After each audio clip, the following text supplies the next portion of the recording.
Sir Francis Okechukwu. I am from Imo State. I came to this town, Eka, when it was under Eka, 1 acre, in 1973. I've lived here for 51 years. So I live at number 17 Okuje Street, Agbor.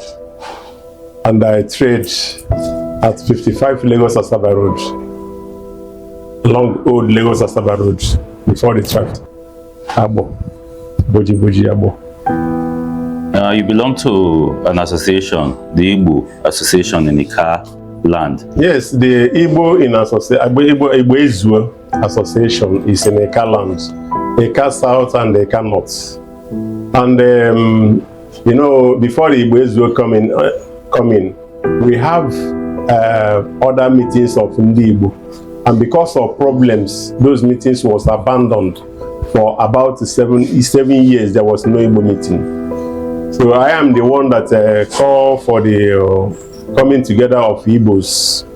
I picked two people from each state that makes up the 5 states of the Eastern region, and we started it. And we started the meeting in Bosco's house, and we have been operating on this. And then we, by the grace of God, God help us, we'll bring them together. So we made the constitution. We have elected the first president of Igbo-Ezue. That is who is Dr. Kenneth Ogamado. And now we are operating on that meeting. He has ruled for 4 years because the constitution said 4 years tenure and no extension.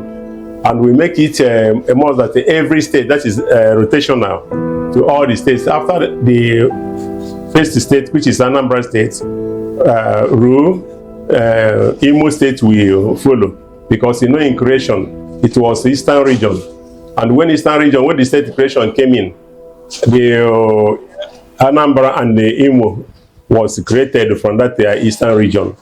So because of Enugu State is under Anambra State, then we now say let Anambra take first, and they took first. The next person that followed them is Imo State. Then there was another creation, state creation by, I think, Babangida or something like that. Enugu State was created. We now said Enugu and Abia. So after Imo, Enugu, then after Enugu, Imo. The last state that was created in the east is Ebonyi. So they are the last, and they will rule last. So that was how we zone the presidency. But other positions are shared just like that. The state that will bring a president cannot bring a vice president. Another state will bring the vice president. For example, the Igbo-Ezue we had now, Anambra State is the president, Enugu State is the vice president, Imo State is the secretary. So other positions, that was how it was shared. And that was how we are operating. So when we came to this, Kenneth Ogamado's tenure now is expiring by March. It expired by March. So we now said, let us have an election. So all the states now bring their candidate, one person, to make up the INEC for that election. So they came to their decision and they said that it's the turn of Imo, let them bring a president. We came there, then Anambra said, Enugu said, no, it is their turn. That was where we have the problem. So we are now trying to settle it. We are calling for peace meeting. All of a sudden, some group went to Obi of Owa, and Obi inaugurated them to go and do 1 year this in that is we call it interim government.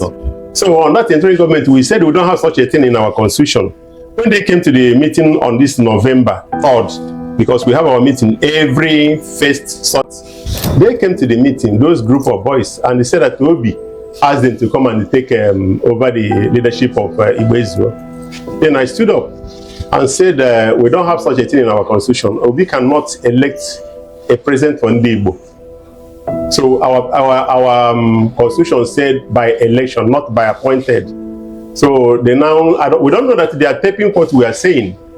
They are prepared, whether they were sent by the chiefs of Obi or I don't know. So they tape all these things only for me to get this thing from Obiofowa on Tuesday of the next that week, that being 5th, that I'm wanted in the palace on 6th of this November 2024. So I called Igbos. They came with me. We went there. On getting there, what I had was Peter Bedike and the people that call themselves Igbo-Ezue, and they are not the financial members. They come out. They call Francis Okechukwu. I come out. They said, you people sue Francis Okechukwu here. What is the problem? They said, those Igbo boys said Francis Okechukwu abused the Obi. I said I did not abuse the Obi. What is the abuse? Then the man say, do you have the evidence? Peter Bedike instructed Buchiago to open his phone. He opened his phone. There was a voice in the phone, and there was noise in the phone. I told her that there is noise in this place, and this tone here, I cannot recognize it. What is he saying? They said, Francis Okechukwu said that Obi have no right to appoint leadership for them. I said, well, if that is what I said, we have constitution and we give your Obi constitution. He have our constitution. Our constitution did not say appointed. He said elected. And Obi cannot appoint this. They say, I have said it, I have said it. And that was all the daughter called Princess Helene Apizomo came up. Say, you abuse my father, you abuse my father. She ran to the back and they carry some talks on the back. The next thing he says, see him. And as she appoint me, they rush me on my cheek. Boy, slap. They slap me. I said, what is this? You invite me in your palace. I came to your palace only to be killed. What have I done? They did not give me the chance to defend myself. They did not give me a chance to express myself. They did not even go to our constitution. What they want to do, they have carried it in mind that is what they want to do. So we go. The next morning, only to let me go to my shop, only to see my shop locked with Omo and Inzu on my shop. Helene Fizomo, the daughter, called me and they said that she is the one that locked it, that I should not open it until I come to settle the palace. I said, okay, I'm not going to the palace to settle the palace because I myself am a good citizen of this country. I have my rights, and that type of business, they cannot, I don't think they have the right to lock my shop, even to beat me, talkless of locking my shop because I said my opinion. And that's where we are now. So these developments, what are the implications? Is one is intimidation. They have intimidated us. We have our right to live here. We have our right to operate, and we have the right to do our business in any way we want to do our business. So they have no right to even to lock our shops or even to intimidate us without even saying something. How can some boys of Igbo, some boys from Igbo, went to Obi to sue me and say that I insulted Obi? And this is the meeting we held in Eka South. This Bosco house is in Eka South because our business is Eka South and Eka North. So it is not only Eka North. So if it is by Obi of Agbor can come inside it if our constitution said appoint this. It's Obi of Agbor that is worthy to give us to do that because it is in his own kingdom that we are doing this meeting. So, but our constitution did not say that. So nobody have the permission to give Igbos who will lead them.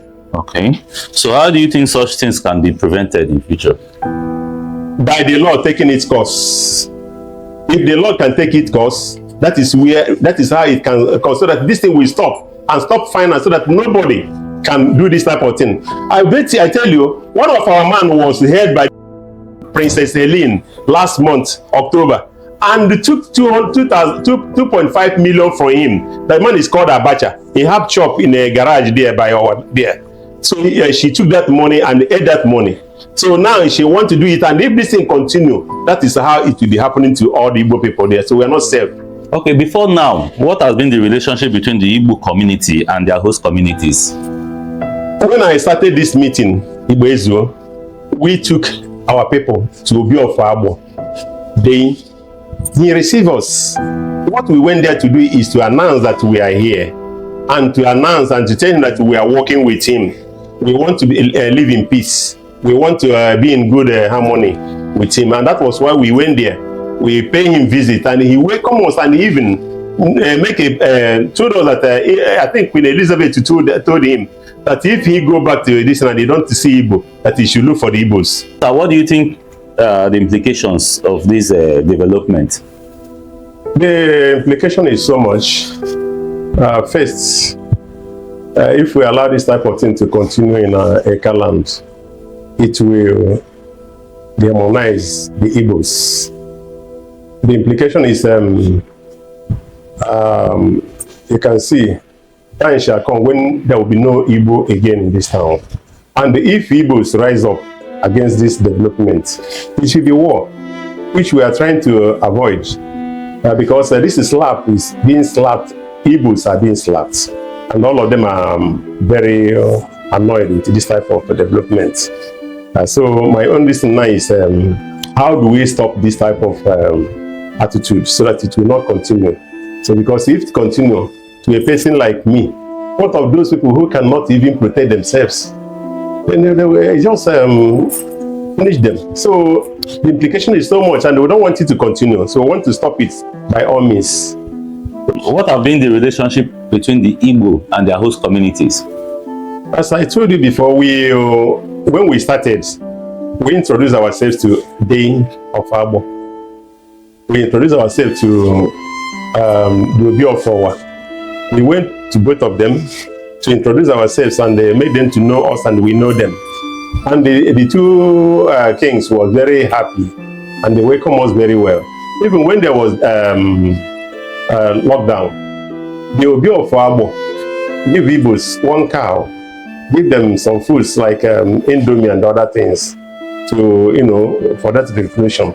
Then Obi of Owa did not even give us food, but what he did was to give us land where we are building our hall now. We even approached Obi of Agbor to give us land because we want to build the hall. But he told us that not quite long he gave the army where they are building, so that they don't have land again. So we now went to Obi of Owa, who graciously gave us land, and we are building it. We are now at the point of roofing. So our relationship with them is very cordial. So, sir, what is the next step? What is your next step now? My next step is to see that justice is done. For more than 2 weeks now, my shop had been locked. And if I keep quiet, tomorrow, yesterday it was Abacha, and they collected 2.5 million from him. Today is Okechukwu. Tomorrow it may be somebody who don't even have mouth to talk, and that may even send him back to the village. So I want to stop it by all means, so that all this will not continue again. We don't have the same culture with them. Their culture is all this is, okay, now I'm a Christian. I am a Knight of Semulumba, 4th-degree knight for that matter. I have been a Grand Knight of Agbor Sub-Council. I am Ezinna in my title. I'm the title again they give me in the church here is Iseloku Ambassador. Okay, now I'm a JP. So I don't know if this type of thing can happen in my shop. People passing and the scene Omu and that palm leaves and this and the unzu in my shop. How will they take me? What type of church? You know the implication. So it's a disgrace to my person. We don't have the same culture. In Igbos, we don't do it. Where we put that palm this is somebody who died. That is where they put it. So it's a curse in our own side. So it is not I don't have the same thing with them. If they are doing it, they cannot do it to any Igbo. And we want to stop it so that no Igbo will be treated in that way. Omu is a sign of dead or something curse. Not in the shop that I welcome people and I find my daily bread. It's a disgrace. Okay, sir. A word for the Igbo people in Agbor or Eka land. A word for them is they should come together, join hands together, and fight for their cause. Nobody can fight their cause in any way you go as an Igbo man. You have to fight for your cause. So we are here to develop Eka. We are also here to develop ourselves. People should see us as friends. They will not see us as their enemy. So treating us unjustly is wrong. It's not good. So I want it to be stopped. Thank you very much, sir. Thank you, sir. Your name's again? My name is Sir Francis Okechukwu, KSM JP.